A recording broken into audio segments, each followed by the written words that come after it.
여덟 번째 계명에 대한 요구와 금지 사항입니다. 이 내용들을 토대로 오늘 말씀 좀 나누도록 하겠습니다. 여덟 번째 계명은 우리들의 행함과 관련된 부분인데 왜 우리의 행함이 중요한가? 여러분, 믿음이라고 하는 것이 관계거든요. 관계. 믿음은 얼마나 관계를 잘 맺느냐의 문제예요. 그래서 관계를 잘 맺는 방법 중에 여덟 번째 방법으로 이 땅에서 관계를 잘 맺는 믿음의 사람으로 살아가는 부분이 뭐냐면 도적질과 관계가 있단 말이에요. 도적질.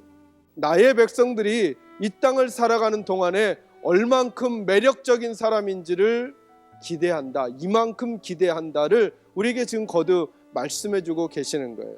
이 도적질과 관련된 몇 가지 말씀 함께 나누도록 하겠습니다. 첫째로 기억할 것은 하나님께서 도적질을 싫어하신다는 것입니다. 적어도 어떤 이유에서든지 간에 하나님은 도둑질을 싫어하신다. 두 번째로 우리가 도둑질과 관련돼서 타인의 것을 빼앗지 말아야 한다는 것입니다. 타인의 것을. 내 것이 아닌 다른 사람의 것을 내 것으로 삼는 것. 이것이 1차적으로 도둑질의 의미인 거예요. 1차적으로는 타인의 물건, 재물, 돈이지만 그것뿐만 아니라 타인의 시간, 타인의 감정, 이것들도 도둑질이 될 수 있다는 생각을 꼭 하셔야 한다라고 하는 것입니다. 저희들은 어찌 보면 저를 포함해서 우리 모두 다는 지금 어떤 싸움을 하고 있는 거냐면 하나님이 이건 안 좋은 거야 라고 말씀하신 타인의 돈, 시간, 감정적인 부분들을 알면서도 때로 도둑질하는 일들을 지금도 하고 있는지 몰라요. 오늘 이 말씀을 왜 또 하나님 우리에게 듣게 하실까? 이 부분들에 대한 조금 더 민감한 마음을 가지고 우리가 세상 앞에 그리고 하나님 앞에 더 매력적인 그리스도인들로 살아가라고 이렇게 말씀하시는 것은 아닌가, 저와 여러분이 들을 수 있게 되기를 간절히 소망합니다. 세 번째로는 타인의 것을 빼앗지 말라를 조금 더 포괄적으로 설명해서 타인의 행복을 빼앗지 말아야 합니다. 이것도 도둑질이라고 할 수 있겠습니다.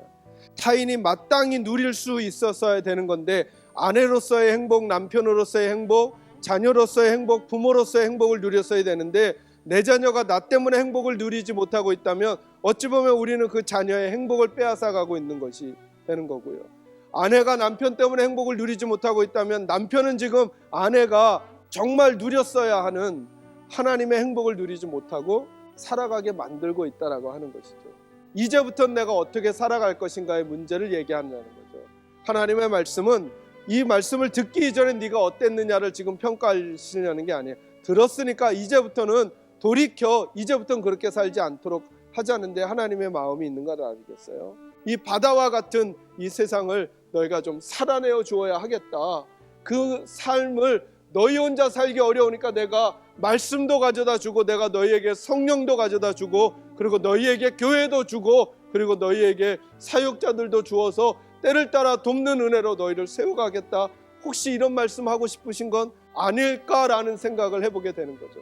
저와 여러분이 타인을 행복하게 하며 살아가는 분들이 될 수 있기를 주님의 이름으로 축원합니다. 마지막 네 번째로는 하나님의 행복을 빼앗지 말아야 합니다. 다시 말하면 하나님의 것을 빼앗지 말아야 한다는 것이죠. 여러분, 도둑질의 본질적인 의도는 이 두 번째와 세 번째 거라고 할 수 있겠습니다. 타인의 것, 사람과 사람과의 관계의 것이라고 할 수 있겠습니다. 그러나 그것이 드러나 있는 본질이라면 깔려져 있는 것이 있어요. 이 계명이에요.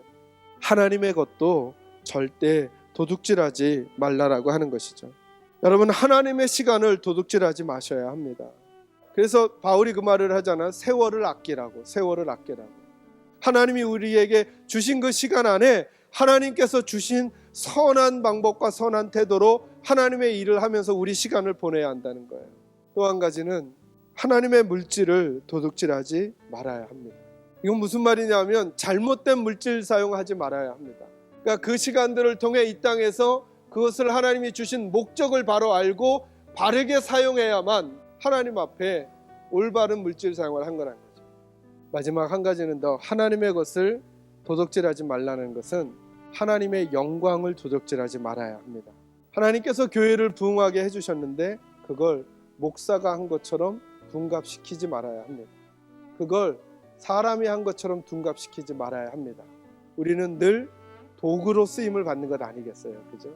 홍해가 갈라졌을 때 제일 놀란 사람이 누구라고요? 모세였을 것이다. 모세는 절대로 잊을 수 없었을 거예요. 아, 하나님은 놀라운 분이셔. 근데 모세의 뒷모습을 보고 있는 이스라엘 백성들은 절대 잊을 수가 없었던 거죠. 누구를요? 모세를. 그러니까 모세가 40주야를 시내산에 올라가고 없을 때 그들이 불안에 떨기 시작한 거예요. 그래서 아론과 함께 우상을 만들죠.